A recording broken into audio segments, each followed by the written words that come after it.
Now on BBC Two, in a Newsnight special, Jeremy Paxman talks to Peter Hitchens about his life.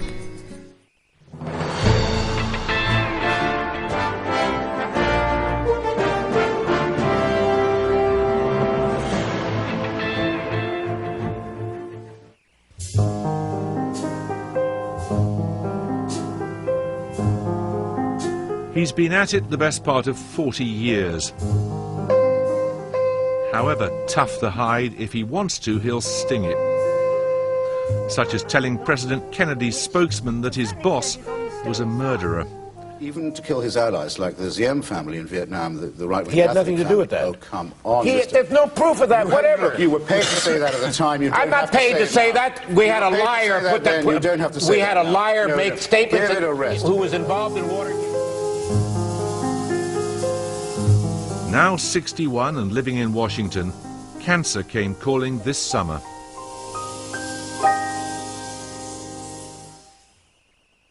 Christopher, can we start by talking about the cancer? What is the prognosis? Well, the particular form of malignancy I have is in my esophagus, but it's metastasized, as they love to say, to my lymph nodes. You can practically feel one in my clavicle, on bad days anyway. And I'm afraid to at least a tiny speck in my lungs. And the prognosis for that is that if you lump it all together, and you leave out every other consideration, 5% of us live another 5 years. So that's not ideal. But I have a strong constitution, for example, which has served me quite well. Though if I hadn't had such a strong one, I might have led a more healthy life, perhaps. But in the meantime, in the old cliché, you live day to day. Oh, yeah. Yes, one does. But actually, who doesn't? There is, however, I think something specifically terrifying, which I'm trying to oppose in my writing and my appearances about cancer. Are you terrified by it? No. I think it's a superstition, one among many. And I think I know where it comes from, actually, if you would like me to say. I mean, well, when I was a child, we were all very frightened still by polio. It takes an effort to remember that now, but in many countries people still are. Previous generations would have been smallpox, the heart that never gets the right rhythm, bronchitis, TB, all these things. But none of them have the same, I think, horror as cancers have been allowed to acquire. And I think it's probably because of the idea of there being a live thing inside you, a sort of malignant alien that can't outlive you, but that does, in a sense, have a purpose to its life, which is to kill you and then die. It's like an obscene parody of the idea of being pregnant. In fact, I always feel sorrier for women who have cancer than men. For men, the idea of hosting another life of any kind is sort of hard to think about. But for a woman, it must be a grotesque, nasty version of the idea of being a host to another life.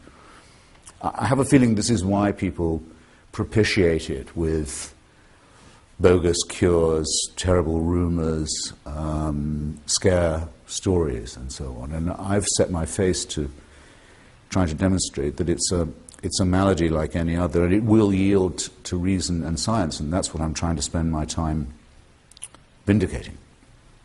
Reason and science, but Yes. yet the word most commonly used about cancer is battling cancer, isn't it? Yes.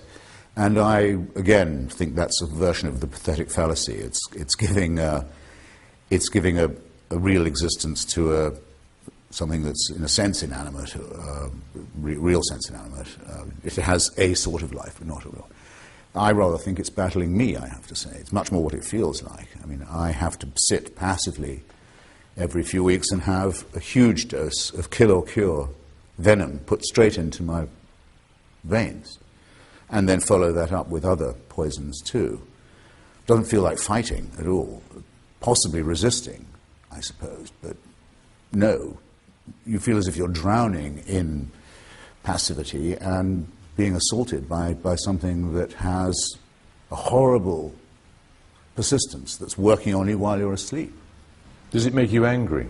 No, it makes me sober, objective. I think, well, this is the best known of our disease enemies.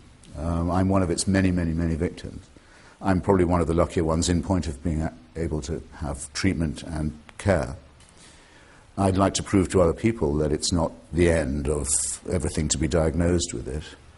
In other words, yes, it can be resisted. I think I prefer resistance to battling. I didn't pick this fight, but now I'm in it. I'd like to give it my best shot. And as I say, this means to me is putting myself on the side of those men of medicine and science and reason who are trying to reduce it to something that is understandable, assimilable to reason, and that will be brought under control. But the likelihood is that it will kill you. Oh, well, the certainty is that that's what I'll die from. Yeah, some people die with cancer. I might die with it. It will be, unless I have a heart attack, which I could easily have, by the way. I'm much more likely now to have a blood clot than I was before. Or a stroke, perhaps. But I mean, no, it's the proximate cause of my death, and I'm both lucky and unlucky to know it in advance and be able to take its measure. And there will be people, and they won't say it to your face perhaps, but well, he smoked a lot, he drank a lot. Yes. Well, that's exactly what's demystifying about it. I mean, there are also people who say it's God's curse on me that I should have it near my throat because that was the organ of blasphemy which I used for so many years. And I thought, well, I've used many other organs to blaspheme as well if it comes to that. No, it is banal in that precise way. If you've led a rather bohemian and rackety life as I have, it's precisely the cancer you'd expect to get. That's a bit of a yawn. You're not an old man, and you're living with the prospect of an abbreviated life. Yes. What does that do to the way you think about life? Well, to borrow slightly from Dr. Johnson, it does concentrate the mind, of course, to realize that your time is even more rationed than you thought it was. And though I can be stoic in point of myself about that, because everyone has to go sometime, and whatever day came that the newspapers came out and I wasn't there to read them, I've always thought that'd be a bad day, at least for me. I now have a more pressing idea of what that might be like. Anyway, that's being stoic for my own sake, but for my family it's not very nice, and I could wish perhaps to have led a more healthy and upright life for their sake.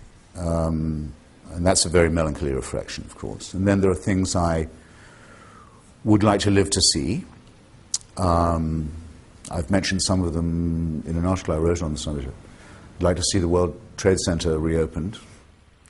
I'd like to see Osama bin Laden on trial, or dead. There are places I'd like to go, people I'd like to meet, books I'd like to at least reread, if not read for the first time. But in a sense, that would always be true. I'd still, I hope, have these ambitions. Has it given you a mellower view of humanity? Mellower? Yes. Something about that word that I don't relish. I don't know quite why. Well, that's because you're a polemicist, a contrarian. Mellower, no, I mean, no, if you like, no, it's given me my view is already quite stark, which is we're born into a losing struggle. I knew that when I was well, or thought myself to be well. We're born into a losing struggle.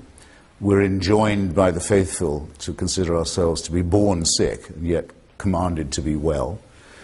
The whole thing is at best ironic. Some think meaningless or random. I don't know if I want to go that far, but it's a stark existence, and for many people born in less fortunate circumstances than mine, it's always stark. It was stark every day till they died. This just makes it starker. Does it make you regret saying or doing things? This doesn't, no. I mean, I've sometimes had cause to regret saying things, but or wish I'd said them in a different way. But that's part of the ongoing revision of being a writer, I hope. This hasn't prompted me to that, no. Perhaps it should. You're famously a person with very strong convictions and a very persuasive, forceful form of argument. Do you have any? Thank you. No, that's what you do. You're celebrated worldwide for it. Do you have any sense of why you were like that? No, I don't. My parents were both people of principle, it's true. But they didn't expect to inflict this on others. I mean, it was just something they were and something they did, and something they inculcated in me, but they didn't want an audience for it. No, I wanted an audience for it. Do you regret any of the targets you chose? Like, I mean, who needs to attack Mother Teresa? It was very important to attack Mother Teresa. Why? Well, for the same reason that people admire her, which is you have to care about the millions of people who are stricken by millennial poverty. I mean, poverty of the sort that's almost impossible to escape from. That was her pretended concern. Now, as it happens, it wasn't her fault. I'll put it, no, by no means. Well, you say that, but... It wasn't her fault that people were in poverty. Not in the first place. But as it happens, I could go on a length about this, but summarized in one statement, which I think is pretty hard to refute. The best known cure for poverty we've come up with is something called the empowerment of women. If you give women control over their cycle of reproduction, you don't keep them chained to an animal cycle of annual pregnancy and so forth, and you give them, if you can add to that by throwing in a handful of seeds or some credit, you'll have done very well. Nowhere where that's tried does it not work. You'll see, in an instant, Mother Teresa spent her entire life campaigning against that. She thought that contraception and abortion were morally equivalent and that abortion was murder. Now, that's not what Calcutta needs, and I think her teachings and preachings were actually counter to the cause that she's supposed to represent. So I thought it was very important to point that out. Are there any of the targets of your polemic or essay in the past that you regret choosing? No. No, I don't. I regret only not doing more about it. You fell out with a lot of people over your support for the decision to go to war against Saddam Hussein. Yes. Do you regret that at all? Well, 100,000 people dead, maybe more? To say one had no regrets would be, abnormally unreflective, I think. I mean, no one can be other than horrified at the current state of Iraq. But I don't take the view, the glib view that's taken by so many people, that the casualties are all the result of the intervention. I mean, for one thing, it's an outrage to the idea of moral responsibility. Last month in Iraq, the al-Qaeda forces broke into a Catholic church, as it happens in Baghdad, and massacred about 50 people. People say that's Tony Blair's fault or George Bush's fault. Don't be silly.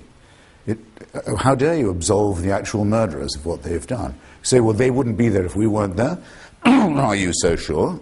Al-Qaeda is operating in innumerable countries and was certainly present in the form of Mr. Zarqawi in Iraq before we got there. I'm not going to have it put like that, no. I also think that there was a terrible misery and implosion coming to Iraq as long as it was left in the control of Saddam Hussein, plus UN sanctions that affected mostly the Iraqi people. I thought that was an impossible state of affairs. And I finally found I couldn't support any policy that involved the continuation of Saddam Hussein in power. The private ownership of Iraq, in other words, by him and his crime family. I thought that you couldn't give your support to any policy that accepted that. So to that extent, I'm not apologetic.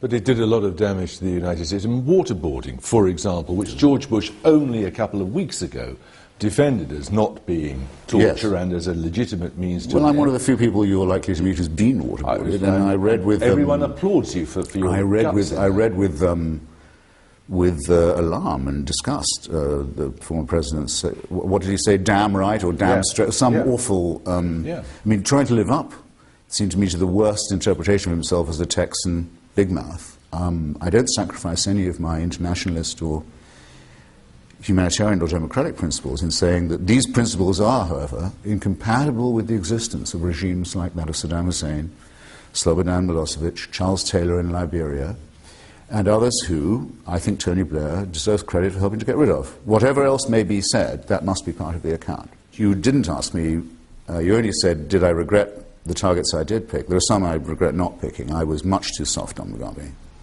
I say it in my memoir. I claim to have had good reasons for it. You know, I was very keen to see the end of white supremacist dictatorship in southern Africa, and I was probably soft-pedaling what I knew about some of ZANU PF. But having a good motive is not a good enough reason for doing something that was a betrayal, really, of principle. Anyway, hoping to see the end of these and others is a good reason for KBO as... Keep buggering on. Well, if the BBC will allow that to be said. Well, it's a bit early in the evening, but we can try anyway. Family values. Yes. We're sitting here talking in Washington, and you have said that you felt you were born in the wrong country. Yes. Why did you feel that? It's a bit like the question, or it was for me a bit like the question, why did I want to be a writer? Essentially unanswerable. I could only say that it was more that I felt I had to rather than I wanted to. And when I was not much older, I was in my mid-teens, I began to have a very strong feeling of a sort of pull from the American planet.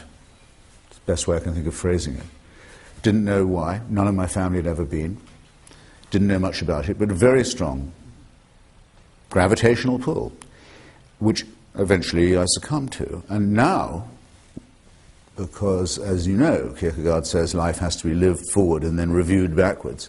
Now I sort of do know, in that they were versions, the two things, of the same.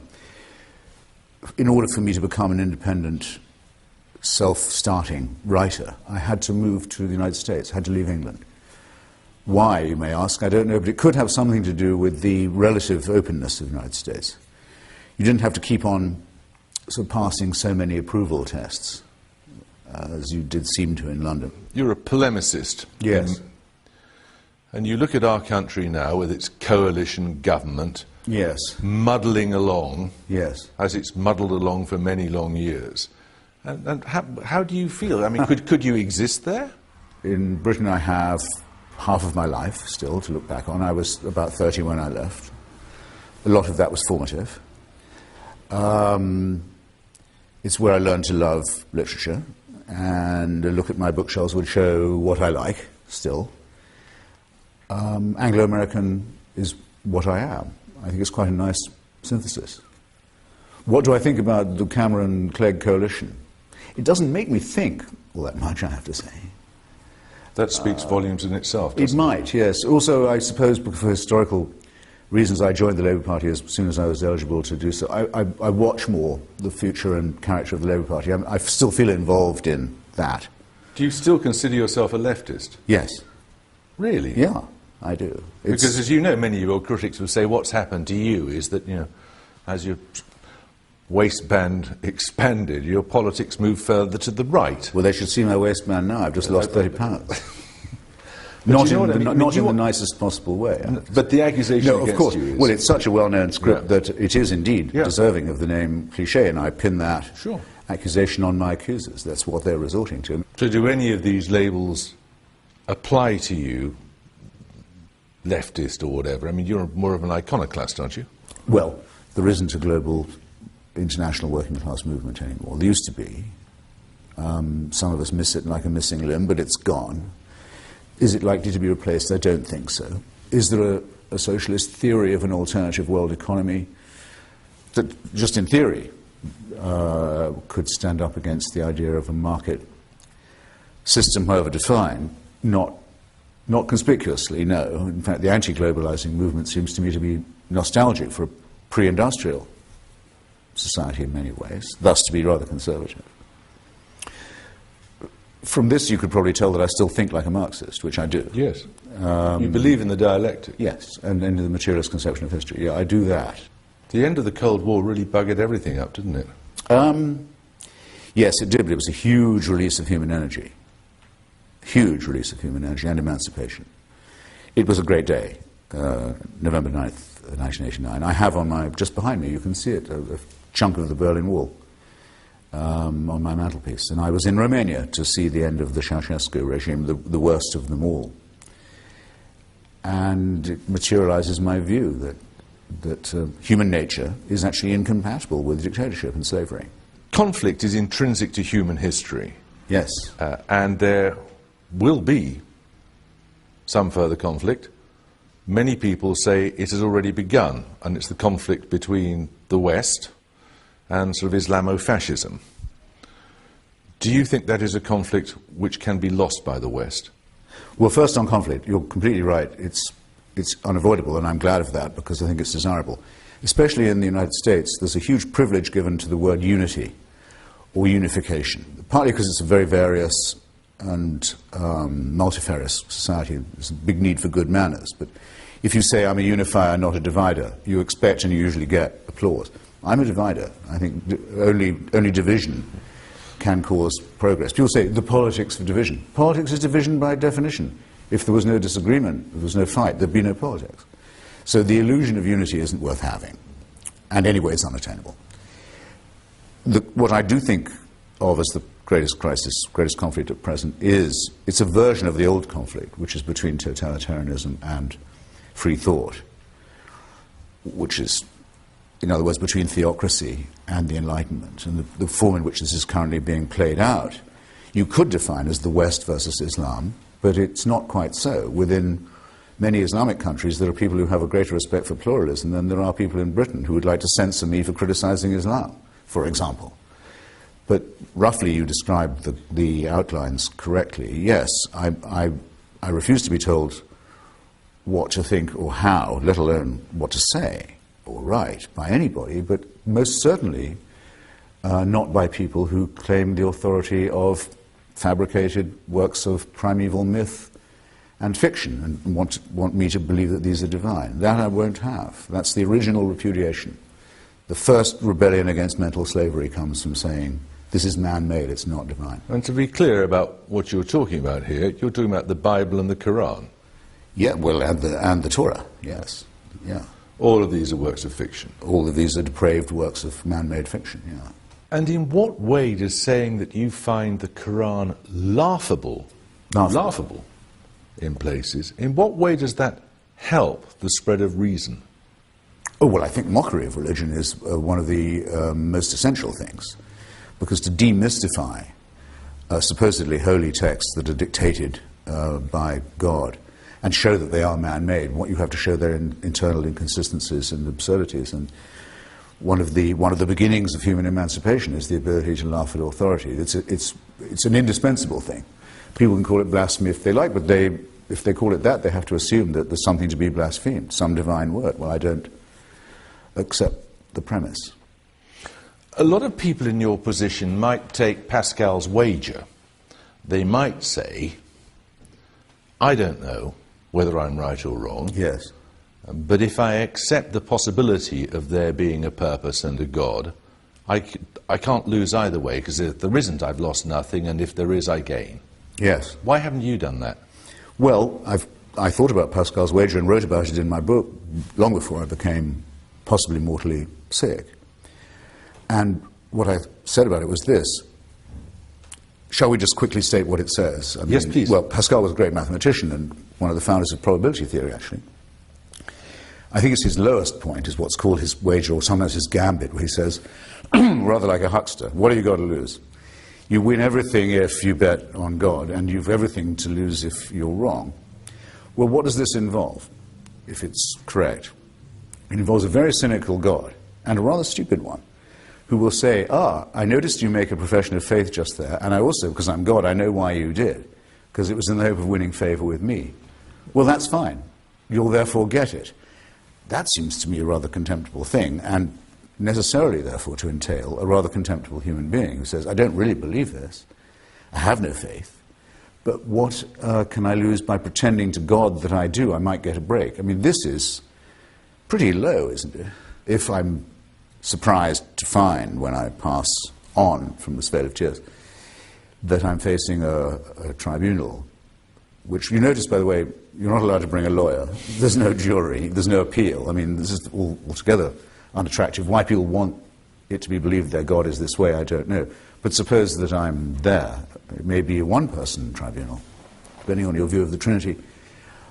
I would say, I hope you noticed that I didn't try and curry favor, that I was honestly unable to believe in the claims made by your human spokespersons. Now do I get any understanding? And if that doesn't work, well, then I don't know what would. But I'm not going to try anything servile. I'm resolved on that point. It would be more comforting, wouldn't it? And more comfortable. Which, the servile? No. to make an accommodation, to have some belief in a possibility of this not being the end? Well, as long as I don't have to take the word of other humans on what are the necessary propitiations and gestures and subjections I have to submit myself to in order to qualify. In other words, there are many, many discrepant religions, all of whom say only if I support them or endorse them will I qualify. Well, now, I don't know that there is no such thing as consciousness without the brain, for example, that there's no such survival. I'd very much doubt it. But let's say we don't know enough to say it's impossible. I would say what is impossible is that other humans can know what the conditions are whereby you qualify for survival. That I do know is false. Do you fear death? No, I'm not afraid of being dead, that's to say. There's nothing to be afraid of. I won't know I'm dead. In my strong conviction, I won't. And if I find that I'm alive in any way at all, well, that'll be a pleasant surprise. I quite like surprises. But I strongly take leave to doubt it. I can't be too insouciant. I mean, one can't live without fear. It's a question of what is your attitude towards fear.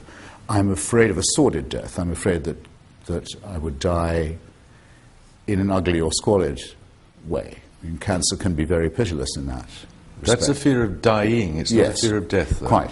So I forget now which you asked. What do you It's a good distinction. What do you think? Of death, no. Of dying, yes, I feel a sense of waste about it because I'm not ready.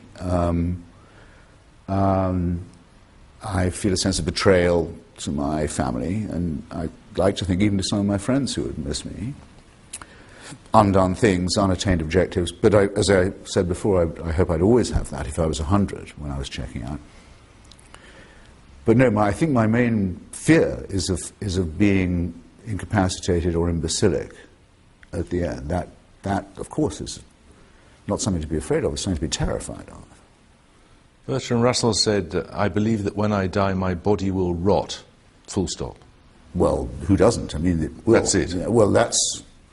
He does go on to say a bit more than that, but that's uncontroversial. I mean, nobody expects to get their old body back. I certainly don't want the body back that I'll die with, and nobody would. It would be doing no one any favours. So some reassembly of atoms would have to occur, but that would have to occur anyway, if only for us to be reunified with those who died so that we could live, and got blown to pieces for doing so. Do you think it's been a life well lived? I'd really have to leave that to others, Jeremy. I have to.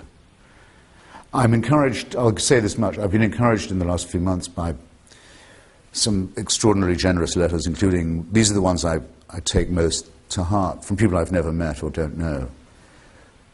If they say that what I've written or done or said means anything to them, then I'm happy to take it at face value for once. I'll take that. And yes, it cheers me up. And I hope it isn't written with the intention of doing so, though I must allow for it possibly being for that reason. But in case you are watching this, anybody, and you ever wonder whether to write to anyone, always do, because you'd be surprised by how much difference it can make. Here's a regret, I regret not doing it more often myself.